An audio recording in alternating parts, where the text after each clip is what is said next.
States of America, and to the republic for which it stands, one nation, under God, indivisible, with liberty and justice for all. Please vote in a moment of silence. Thank you very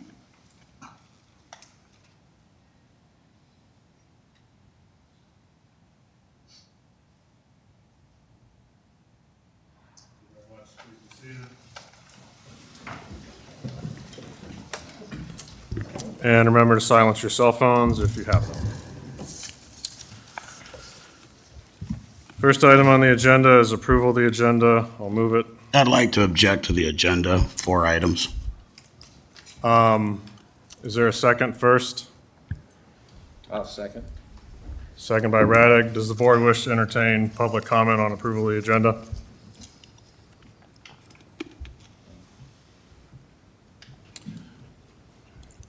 I'm not hearing it, so you can address us during citizen concerns. Well, I'm fine with hearing. I don't think I heard anybody oppose it. Well, I didn't hear anyone support it, so you guys can speak up.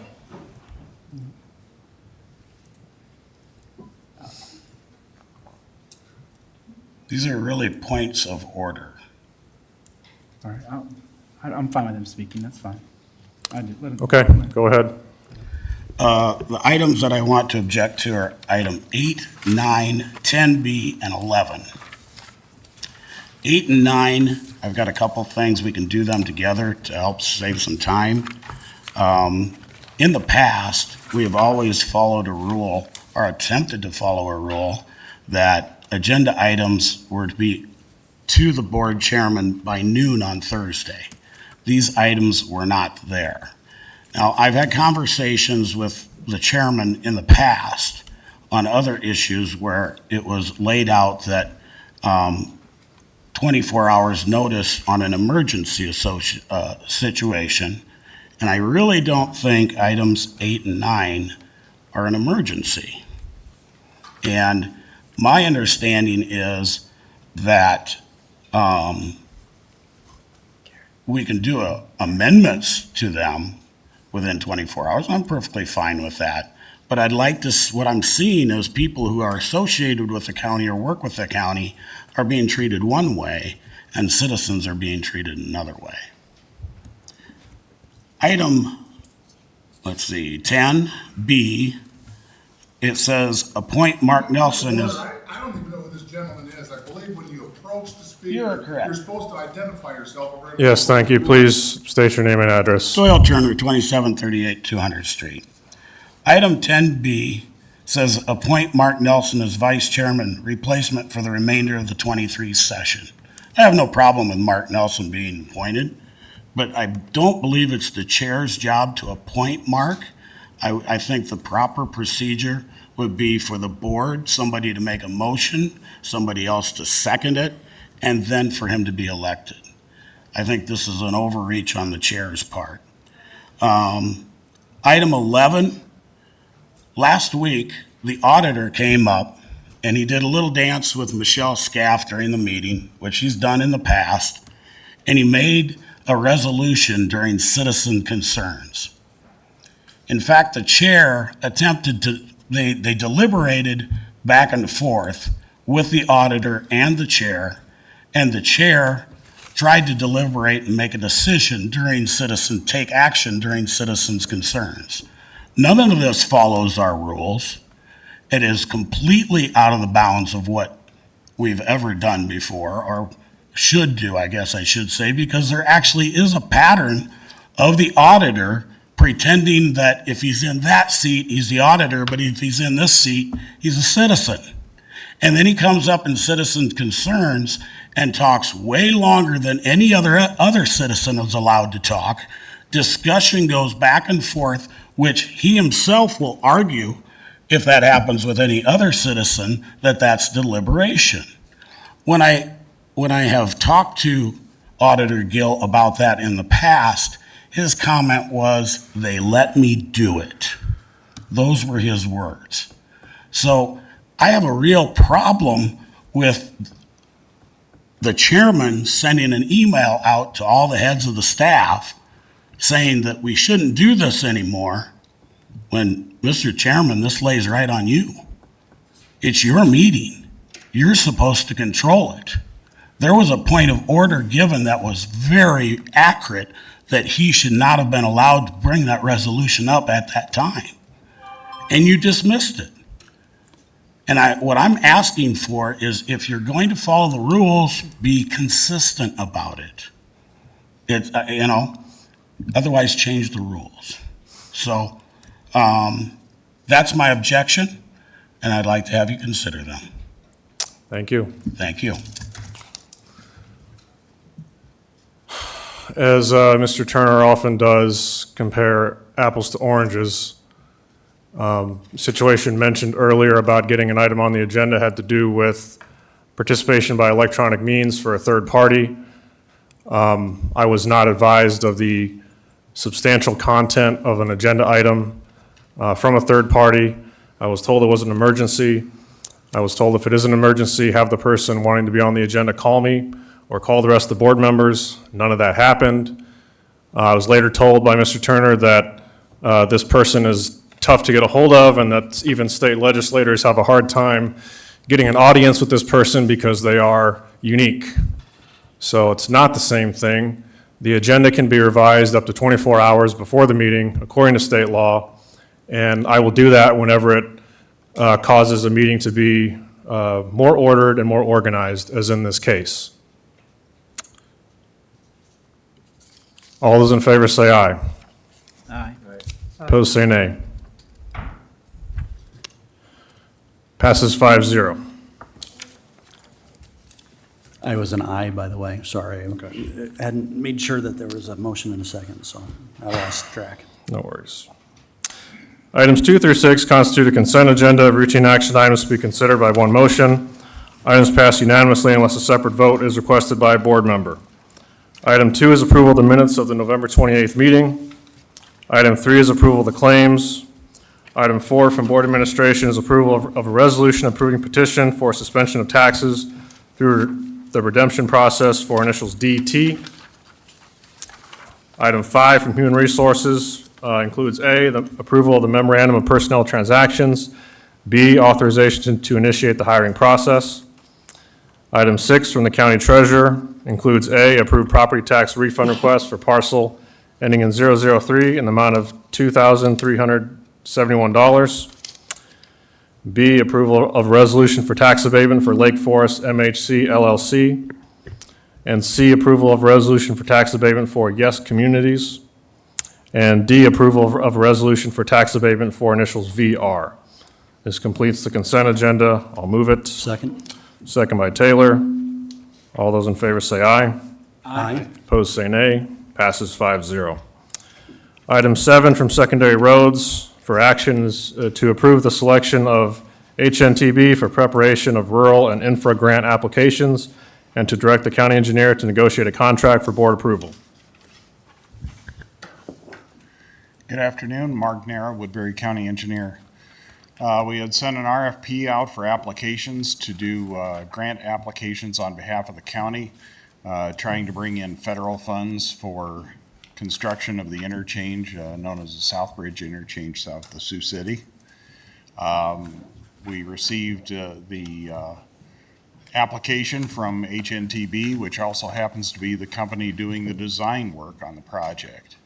I think it would be a very good melding of the grant process and the design process under the scope of the single consultant.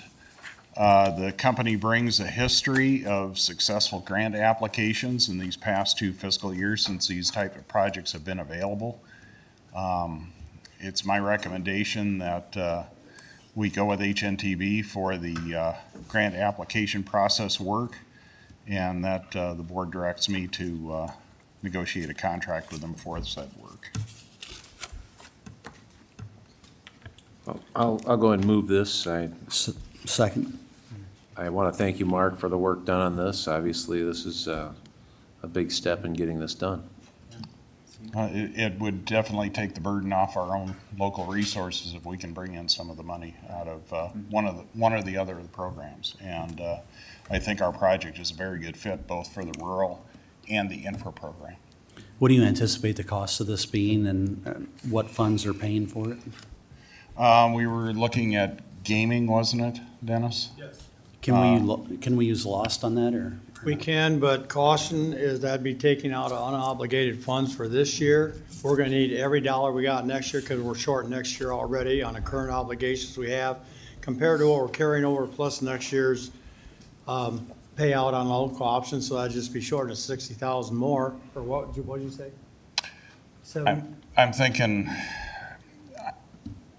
they have varied, the ones the counties have done but for considerably more projects, they've been upwards of $70,000. I would anticipate ours being lower than that, but I really don't have a good dollar figure that I can give you at this point in time. We could use either one, but I'd suggest gaming because, like I said, lost money is gonna be very tight. In fact, we're gonna have to cut something next year, and this is just deep in the cuts. We had a county raise grant application that was over $70,000, but that was for multiple projects. So I'm anticipating we'd come in somewhere at 2/3 to 3/4 of that amount for this project. Since some of the background information and some of the other paperwork is very similar between the projects, but again, I think that's one of the advantages of HNTB. They have a firm handle on the progress and the cost estimates for the project. So much of that narrative is already done for them. Thank you. Motion by Raddick, second by Taylor. Any more discussion? All in favor, say aye. Aye. Opposed, say nay. Passes 5-0. Thank you Thank very you. much. As we move into items 8 and 9, again, the reason why these are on the agenda is I was contacted over the weekend, and as we endeavor to have less items in citizen concerns, and I did ask our elected officials to abide by that as much as possible, and I don't apologize for that. We will have these separately noted, just so there's transparency, and I think that it's good for the public and the board and the citizens to have a little more idea of what's going to be discussed at board meetings in advance, unless there's a reason to have a closed session. So with that, item 8 from CWA Local 7177, submitted by Mike Simone for information. This is a statement regarding Supervisor Taylor from CWA Local 7177, Deputy Sheriffs and Correctional Officers Union, to be read, I believe, by Deputy Sage Lewis. Yes, sir. Deputy Sage Lewis, Woodbury County, CWA, Local 7177. I have a statement to read on behalf of our union president. Do you mind if I give you a copy of this, sir? You may. I'd move to receive. Second. All in favor, say aye. Aye. Opposed, say nay. Passes 5-0. Thank you. On behalf of our union. On November 21st, 2023, Kim Taylor, the wife of Supervisor Jeremy Taylor, was convicted in U.S. federal court of 52 counts of voter fraud. These convictions stem from an illegal voter fraud scheme conducted during the 2020 primary and the 2020 general elections. Supervisor Taylor is named as an unindicted co-conspirator due to his effort to solicit funds from the voter fraud scheme from multiple candidates who are also on the ballot. For these reasons, the CWA 7177 is formally withdrawing any previous support or endorsements for Mr. Taylor. Furthermore, the CWA 7177 requests that Mr. Taylor resigns or be removed from office. If Mr. Taylor retains his seat on the Board of Supervisors, we request that Mr. Taylor abstain from any votes, discussions, or deliberations related to the Sheriff's Office, including the new Law Enforcement Center. This request is due to his conflict of interest. That's all I have. Thank you. The letter as read is matching what is given to us. I'll give it to the parliamentarian to put into the minutes. Is there anything else from you? No, sir. Thank you. Is there any board comment? Silence your cell phones, please. Good. Okay, All right, thank you. thank you. Hearing no board comments. Item 9 from the Western Iowa Labor Federation, submitted by Craig Levine for information, is public comments from Western Iowa Labor Federation, AFL-CIO, concerning Supervisor Taylor. Please identify your names and addresses. Anyone speaking on behalf of this? I'm Craig union? Levine, Vice President, Western Iowa Labor Federation, and I kind of speak for everybody else, very short and simple. Pat Gill introduced a resolution last meeting. I think it's very important we follow through with it. Jeremy, you are indicted, unindicted co-conspirator. I think it'd be important for you to, as dignity of the office, to resign and let the business go forward. That's it. Thanks.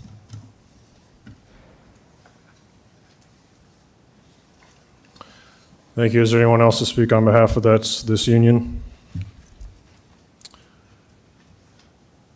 Seeing none, is there any board comment? Hearing none, we'll move on to item 10 from the Board of Supervisors, myself. This includes 2 action items. Action item A is to accept the resignation of Jeremy Taylor as vice chairperson for the remainder of the 2023 session. The board gave consensus to accept this last week when it was offered by Mr. Taylor. Assuming there's been no changes in any of our views, I don't see a reason to belabor this, but I'll defer to the rest of the board if they wish to discuss item A. I'll move to accept it. Second. Motion by Radig, second by Bittinger to accept the resignation as vice chair. Hearing no discussion. All those in favor say aye. Aye. Opposed say nay. Passes 5-0. Item B is appoint Mark Nelson as vice chairperson replacement for the remainder of the 2023 session. And to address the comment brought before the board earlier in the meeting, the board does vote. The board does motion and second for this. If the board wishes to appoint someone else vice chairperson, they may. Logic would dictate that the chair recognizes speakers in order and motions are made. So if everyone says a different name at the same time, we'll have an issue. But I spoke to Mr. Nelson earlier, and he indicated he'd be willing. And as I state in the agenda item, this appointment would be for the remainder of this meeting, and I am here, and December 12th and 19th, and I will be here as well. There's no board meeting on the week of Christmas, so this is a appointment that will never likely need to be acted upon. So it's not that big of a deal, unless you guys see it that way. I agree with Doyle's statement, though, that it probably should have been agendized the way it is in code, but I don't have a problem with appointing Mark, or, like you say, it is not a likely scenario where the position will even be needed, but I would agree the process maybe should have been just appoint vice chair on the agenda and gone through nominations. That's fine. But with that being said, I will move to appoint Mark Nelson as vice chair. I'll second. Motion by Radig, second by Taylor. The intent of putting a name was to make this as smooth as possible without any sort of wrangling at the meeting about an inconsequential appointment. Mr. Nelson, do you have a nomination speech prepared? No, but I'd just like to say, but that was our intention, was just to expedite this, but I do agree with Supervisor Radig for the proper, and Doyle for the proper procedure. But with that, you can call a vote, Mr. Chair. Oh, I'd like to note that I didn't make the motion or the second, so. All those in favor say aye. Aye. Opposed say nay. Passes 5-0.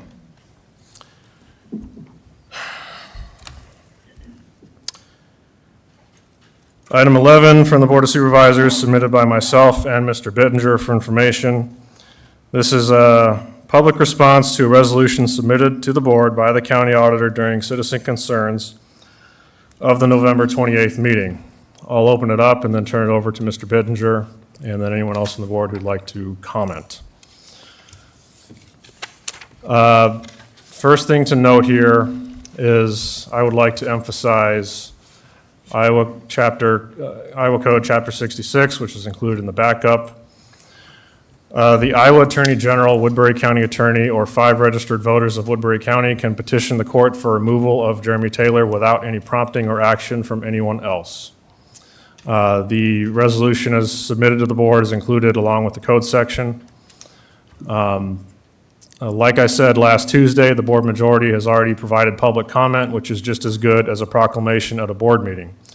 The conviction of Supervisor Taylor's wife is a national news story and one of the largest cases of its kind in the country. The public is well aware of the board's position, and we will not stand in the way of any legal investigations. By my logic, and I believe Mr. Bittinger's logic, no person writing a letter to the editor calling for Supervisor Taylor to be held accountable needs the Board of Supervisors to vote to endorse it, just so they can put in their letter that we endorse it. The board has already spoken. Now is the time for the public to use their own voice and speak on their own behalf. Now, I understand the political motivation for this. I'm not oblivious to that.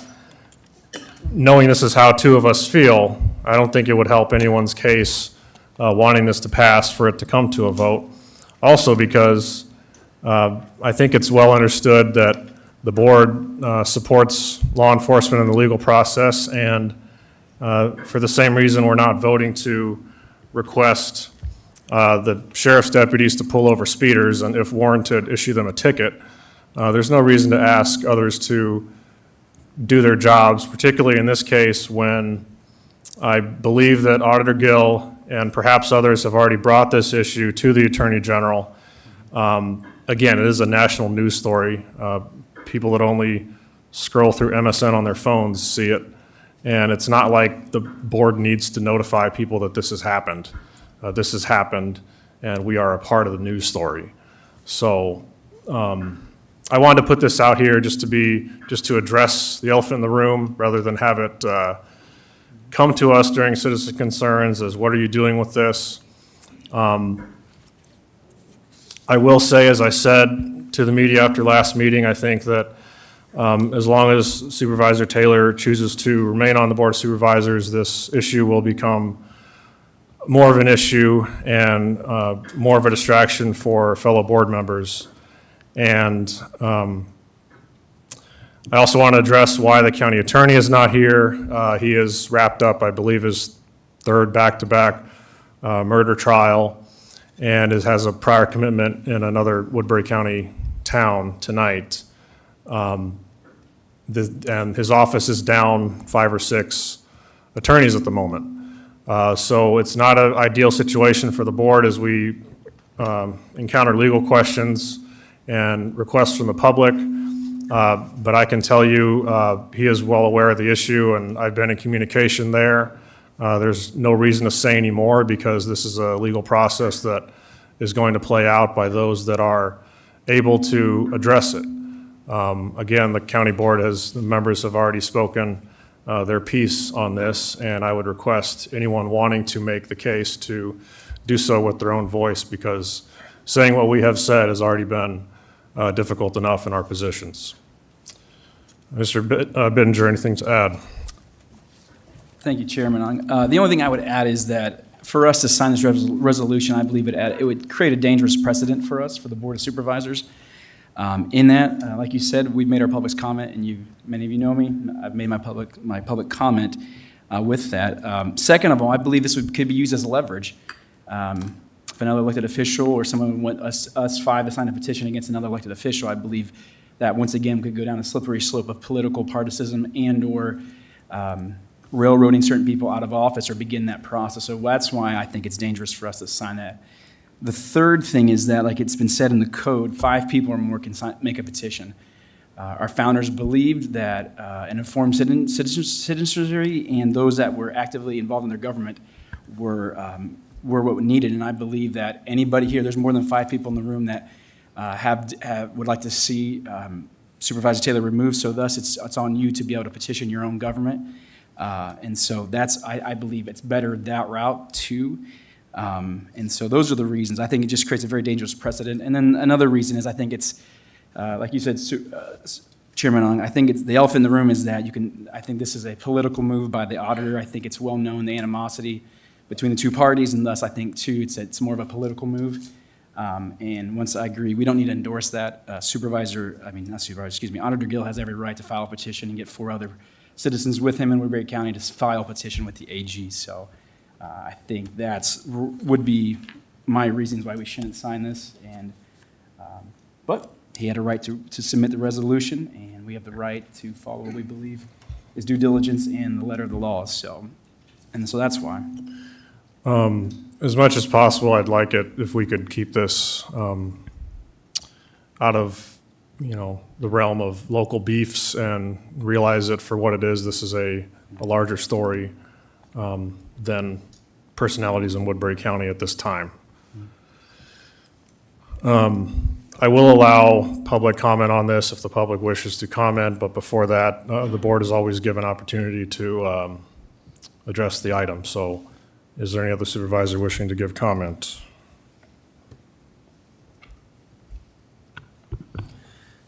I would just like to back up. I'm guessing most of you in the crowd have seen my comments that I submitted to the press. I stand behind those to this day. But I do believe that this is an issue that the code directs very clearly who has to be a part of this process, and I do not believe that we are a part of this process. I cleared up some confusion for some folks over the weekend, spoke with a lot of people this weekend. I'm more than happy to do that and help. But again, I agree that this is just not an issue that this board should take up. But I wanted to reaffirm to you all in the crowd that I stand by everything all of my comments that I've made to the press. So, thank you. I'd like to emphasize what you said, Mr. Nelson, on being a part of the process. I think that the statements that the three of us made regarding this issue bore so much weight in the public because we had remained silent until it was concluded for all intents and purposes.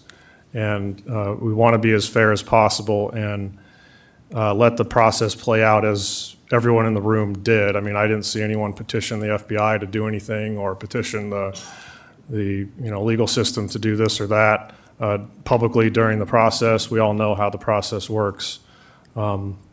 So in the same way that took an extended period of time, this issue is, as long as Mr. Taylor decides to remain on the board, will continue to be an issue that I said before. The board, I don't think the board seeks to actively sabotage Mr. Taylor, but I said the board is not going to be providing political cover for this.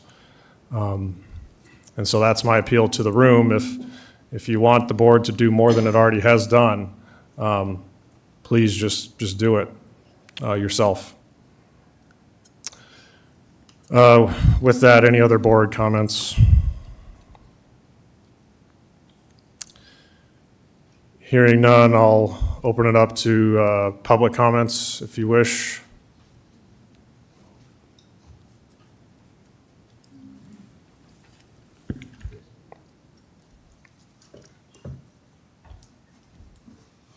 Pat Gill, Woodbury County Auditor. I didn't hear what exactly you said about animosity. I don't know what that was about, but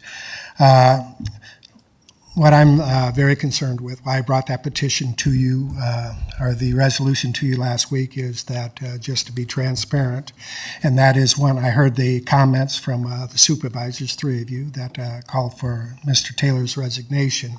And this is one way that you can do it, because Chapter 66, as we've talked about, there are three entities that can do it, and that's the Attorney General, and that's the county attorney, and 5 citizens can petition. But Joshua, I'm going to ask you to explain this, is because I had an individual come to the office and ask for a petition for those 5 citizens to come forward. My understanding is to be for 5 citizens to petition, they would have to petition the district court. It would have to involve hiring an attorney. And it would also have, they have to submit a bond. Is that correct? Can you explain that to the public, Mr. Whitman? Thank you.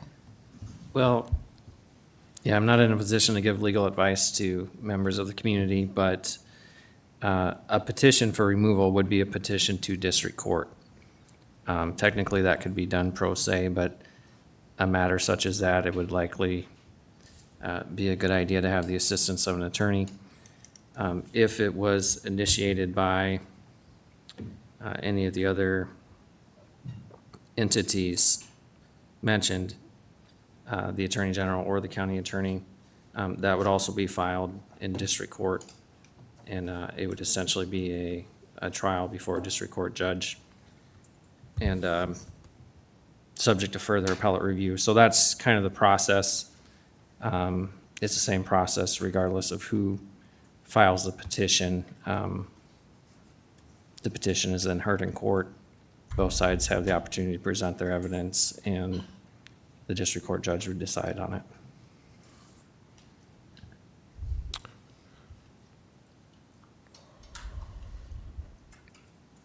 Thank you, Joshua. Any other board comments at this time? Are there any remaining citizen comments on this item?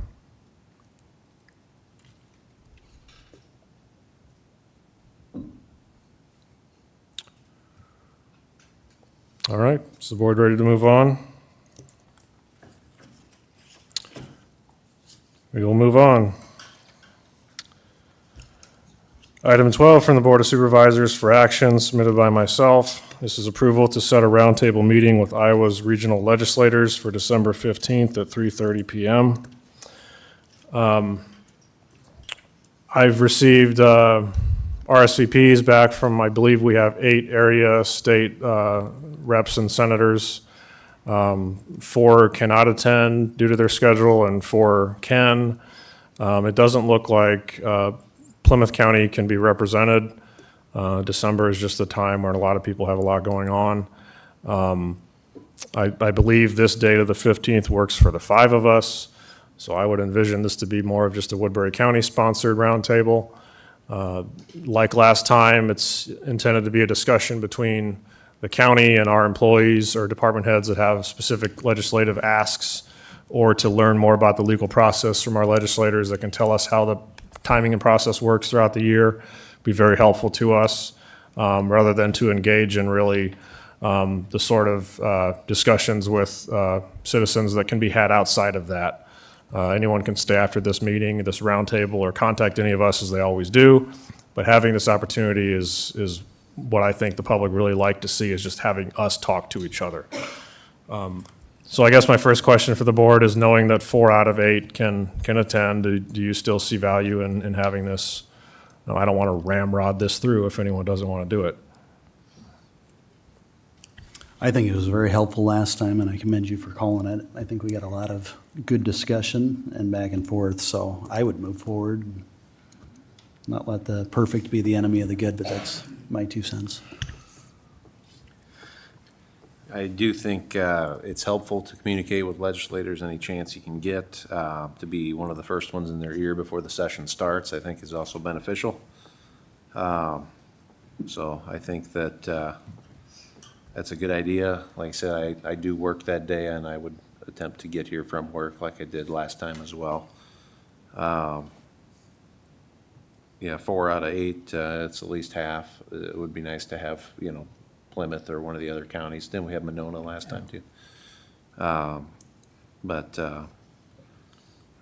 I think that's a great idea, and I think if we encounter something during the session too, we shouldn't be afraid to, contact them again come March or whatever time frame it would be. And I apologize for just having one option at this point, but we really narrowed it down to this one. It worked for even fewer people on other dates. Can any of the Monona County supervisors attend? Yes. So we did invite Monona and Plymouth County supervisors. I just don't think we have enough representation to call it a joint meeting or a joint sponsored meeting roundtable, but they're certainly invited to attend, and they'll be recognized and seated with us and discuss with us. But I think the onus is going to be on our board to decide the topics we'd like to discuss. And so part of this item, I think I'd like to hear from you guys on what 2 to 4 topics we could really have. I know the county engineer probably has something on how his budget is arrived at. if there's anything else that others want to bring up, we can mention that now or talk about it later. But we'll, as soon as possible, get an agenda with at least a few items out to the legislators so they're confirmed on the dates. If the Plymouth County Supervisors are not going to be able to attend, could we potentially consider inviting some leadership from some cities or towns within the county? I know I've been contacted by one that this House file property tax bill has not only effects on the county budget, but on city budgets as well, and would like to ask some questions. Would that be something that, if Plymouth County would normally take up 2 or 3 seats and they're not going to be here, could we extend that to 2 or 3 folks from some communities in the county? I think that's a great idea. Maybe one rep, the mayor, or another designee from each community that would like to attend can be seated. We'll try to set up the tables. I'll talk to building services about that to do what we did in the past. But yeah, I think we could have it as a county and Woodbury County cities and board roundtable with area legislators. I'd like to suggest too, if Dennis is willing to do something similar to what Mark Nara has done in terms of the effects that it's going to have in terms of our budget and either the loss in services or our ability to pay. I think that'd be helpful as well, because Ways and Means doesn't rest, as I'm sure Representative Schulten knows in the room. So are you going to be able to attend? I was going to ask, I can't for work. Is there a virtual option then? As far as live, Because as the lone Democrat in Northwest Iowa, I would just like, and one who was on your guys' side when it came to a lot of the bills from last session. If you could approach the mic, because this will not go through YouTube. I can Thank summarize you. it. So Representative Schulten was just asking if there's a virtual option, and I believe we have recorded in the past, and I did email it out to legislators that missed the session so they can see the recording of that. But I don't think there's a live participation option. We could talk about that if it's We could do practical. a Zoom or a call-in? Sure. If anyone's occupied, if a legislator is completely occupied, I don't know how we could accommodate, but if you're, I'm out of, if I was in town, I'm out of town for a business trip. So oh, yes, we'll arrange a live option for you. We'll discuss that. And then another topic will be, I believe, pipelines. So let's try and agree on a few of these tonight. We got limitations on budgets, pipelines. Dennis? I've contacted Emergency Management Director, and there's an issue possibly having an emergency levy for emergency service, which is emergency management, that there needs to be change in law where they have a chance of passing it, such as Sioux City, Woodbury here. Sioux City never vote for it because they have their own paramedics. That's to exclude cities that do have their own paramedics, but this would be statewide, just not Woodbury County. So the rural people at least would have a chance to vote it if that's a self-imposed vote. Mm-hmm. And make it exempt from rural basic and general basic, so it wouldn't affect it. It'd be a separate levy. But he's willing to come and talk to that. So we have emergency services or management. County management. Management. Yep. And county engineers budgeting process. Anything else you guys can think of? Just throwing this out there, there's a massive shortage of volunteer ambulance and firefighters throughout Iowa, but especially here in Woodbury County. A lot of these cities help fund the volunteer fire departments and oftentimes reimburse, whether it's an ambulance driver or an EMT or a firefighter that goes out on a call. So in a way, they're kind of like a contract employee of the city. Somebody has offered up to me that potentially the state should explore ideas where those volunteers can get some sort of perk back from the state, whether it's maybe an access to health insurance, IPERS, whatever, to encourage people to volunteer their time and get involved with some of these departments. Volunteers will be much better on taxpayers than if we have to continue to try to pay for these services ourselves. So just absolutely throwing that out there. That was something that was brought to me this fall, as something to think about, but not a pressing issue, but I think it is kind of creative, so. So I think we have about 5 items. That should be plenty, so we can substantively discuss each one, and we'll have at least 2 of our department heads speak, I believe, for the board. Last time we had you guys sit up here, the seats of power, and address the room. So maybe give you a little more time than last time, Mark, to explain. A lot of people don't understand. A lot of us didn't understand how you back into your budget until we talked to you for a while. So, okay, there appears to be citizen comment. Doyle Turner, 2738 200th Street. I'd really like to give a good shout out here. I deal with a lot of different counties, and this is a subject that comes up about what you guys are doing with the legislators, and people are watching you and wanting to emulate what you're doing here. And I know, Matthew, this was a big part of you were a big part behind this, and there's a lot of things that Woodbury County does that other people are watching that are really good. And we may have some problems in this county, but we still do a lot of good things too. So I just wanted to say thank you.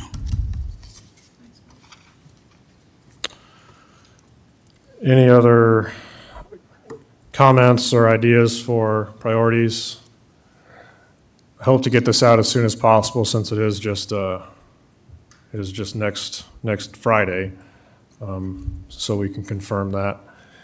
And Karen, if you could get an email list together of the city councils, we'll share the tentative agenda topics with them and invite them to this meeting, and also coordinate with billing services on mics and getting tables set up, and go from there. So, yeah, appreciate everyone trying to make it work. We'd love to have everyone there, but as you know, it's a great time to have this roundtable, but it's also a tough month for a lot of people and their families, understandably. Was there a motion and a second on this already? I'll move it. Second. Motion by Raddick, second by Taylor. Hearing no further discussion. All in favor, say aye. Aye. Opposed, say nay. Passes 5-0. Item 13 is reports on committee meetings. Mr. Raddick. So we did have the Tri-State Legislative Forum for Simcoe, which I thought went well. I didn't get to stay for the entire part of it. I did see JD was there. We had Rep. Schulten, Rep. Bossman, Representative Henderson, and then we had a couple from South Dakota as well as part of the Tri-State organization that Simcoe is. And like I said, there were topics from water and wastewater in the rural area to, of course, public notice process and the papers. And I guess it kind of turned into a little bit of a debate between the presenters, which is kind of unique, but clearly something probably does need to be done in regards to that, because how many of our public hearings do we hear, nobody told me about this? Well, it's published in the paper. Well, we don't read the paper, so it's not our fault to make sure everybody reads the public notice section of the paper, but there may be some other way to do this in the future. Of course, the other, not necessarily a committee, but we had our holiday luncheon today for county employees, which there's still some here in the room. And again, I want to thank you for your work here at the county. We appreciate you. It was fun to be there. Thank you, Central Catering. Very good meal. There's kind of a small delay there where, we did have a few people get a little anxious, but all were served that I know of. And it was just really a great event today, and the food was very good. So thank you. Thank you for dressing the part. Mr. Mr. Taylor, any committees? No, I was just going to ask, and maybe I can get on offline with you guys, but Mark, if you still wanted to go to Veterans Affairs, or Dan, if you were willing to let him take your spot one time, just, we've got a meeting coming up, and I'd be willing I'd be to. happy to. So, I don't know if that's okay with you, Supervisor Bittinger, or? No, that's fine, yeah, we have one tomorrow. Can you do tomorrow, or you want to wait till What time January? tomorrow? 4:45? I got the LEC tour tomorrow. Okay. At So let's- 4. Okay, so let's plan for January. Okay. That sounds good. And if I need to take a knee on that, I'm fine too, either way, so. Yeah, thank you. Mr. Nelson? We had an LEC authority meeting today, so I'll have our biweekly update next week. Supervisor Radig and I are going to tour the jail tomorrow afternoon at 4 o'clock. Looking forward to that. I believe our Supervisor Bittinger, myself, and I believe yourself went to the Northwest Iowa Building Trades Open House today. Appreciate the invite on that and the lunch. And even though there was a few guys that were heckling me about my Swedish heritage, there was one that stood up for me, so I do appreciate that. Outside of that, a lot of conversations about this Salix drainage district. There was a lot of questions at that meeting that were asked about why can't we just pump the stormwater to Browns Lake. I talked with Conservation Director Dan Heisel about that kind of at length last week, and essentially it's the nitrates in the water that would have to be filtered out. That's something that the DNR would require. Although they could pump the water to the natural slough that is north of Browns Lake that runs into Browns Lake and let nature naturally filter it out for them. So we'll continue to work on this drainage issue, but pumping it straight to Browns Lake is just not going to be a viable option. And lastly, the Woodbury County Library in Mobile has their Christmas open house on Saturday from 8 to 1, and next door in the community center in Mobile at 9 o'clock, Santa will be there to hear all the wishes from good little boys and girls. So if you're looking for something to do, you can come out between 8 and 1 on Saturday and help support the Woodbury County Library and all their programs. So that's all I have. I have no reports on committees. I've just got 2 tomorrow to bring next week, so that's it. Okay. Item 14, citizen concerns. If you'd like to address the board, you'll have 3 minutes with your name and address. We're open for any citizen concerns at this moment.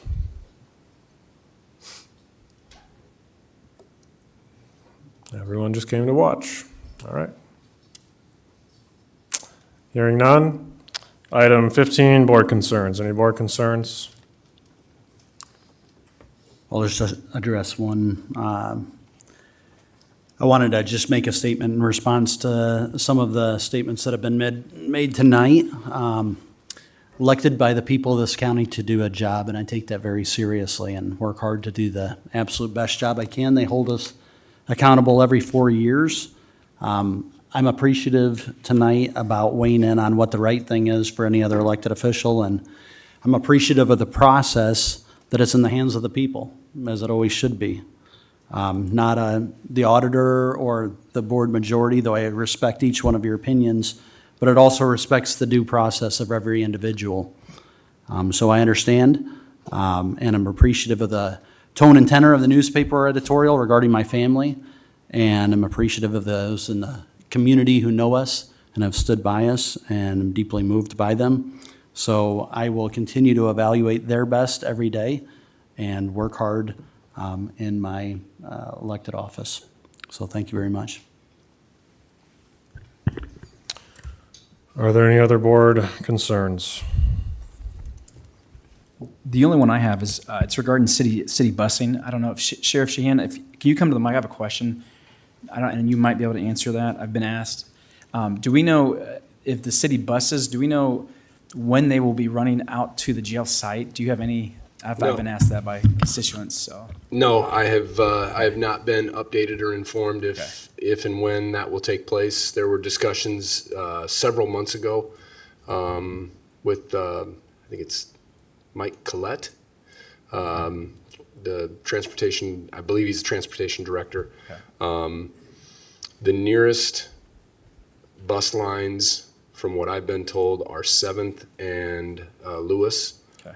or over by Walmart on Floyd Boulevard, neither of which are sufficient to get people to hearings at the new facility and get people from the facility when they're released Right. back to the downtown area. So those are issues that certainly will need to be addressed, but it's a city issue. Okay.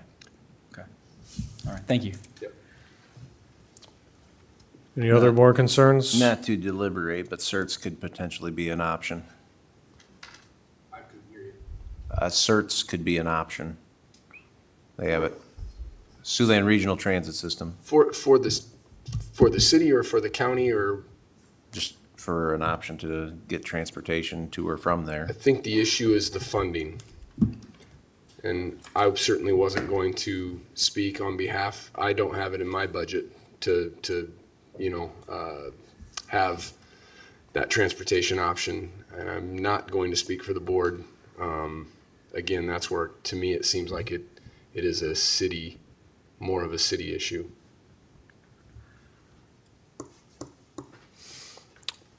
Any other board concerns?